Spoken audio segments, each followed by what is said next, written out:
It is important to note that we are currently covering the fundamentals and historical aspects of Freemasonry. We will reach a more in-depth discussion about the craft at a later stage. This series hopes to cover all aspects about the subject matter, including but not limited to Freemasonry, the Kabbalah, black magic, the Illuminati, atheism, the Jinn, and Zionism, just to mention a few topics. I do hope that you will be patient and focused to be able to see the bigger picture that I hope to be able to illustrate towards the conclusion of the series. With God's blessings, let us continue.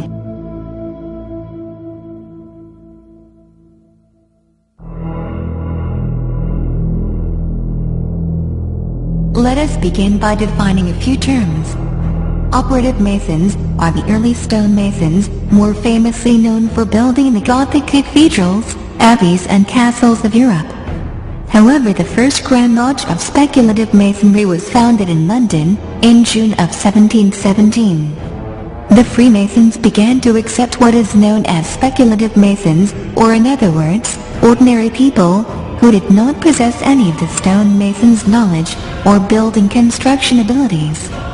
Outsiders, or non-Masons, are labeled as profanes by the Masons. The reason why Masons use such a condescending term for non-Masons is because they do not possess the knowledge the Masons do, simply put. And the star on his skin? Pinnacle. And its meaning? Pinnacle is a pagan religious icon. Devil worship.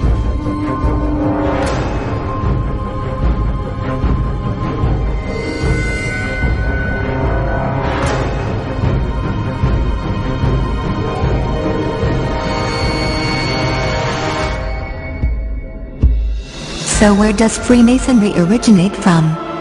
In the Cooke Manuscript of 1410, one of the oldest known texts which deals with Freemasonry, we read that, at the time of the construction of the Temple of Solomon, begun by King David, Solomon employed 24,000 Masons, and Solomon confirmed the rights which his father David had bestowed upon the Masons. Solomon himself taught them their methods, that is to say their traditions and practices, which are not very different than the rituals and rites practiced by today's Masons. Operative Masons who read this text saw it as a historical truth.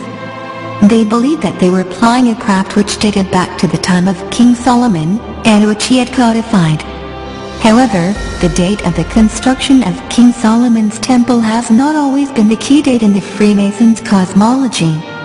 This central role was once given to the Tower of Babel, the Regius manuscript, which predates the Cooke Manuscript by 20 years, cites King Nimrod, the builder of the famous Tower of Babel, as the first and most excellent master.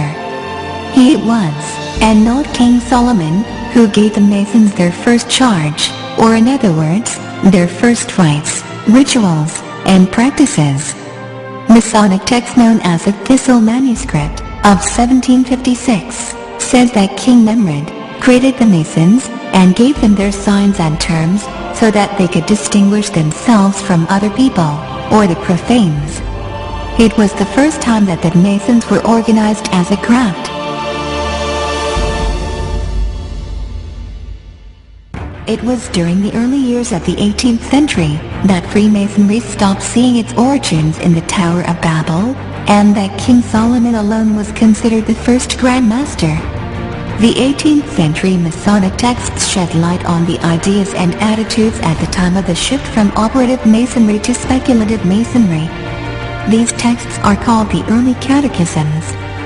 This strange and sudden shift by speculative Masons, who wanted to break away from the origins of the craft, which honored the Tower of Babel and King Nimrod, they instead preferred our wise King Solomon, or as a Mason's examination of 1723 puts it, Grand Master in his time of Masonry and architecture.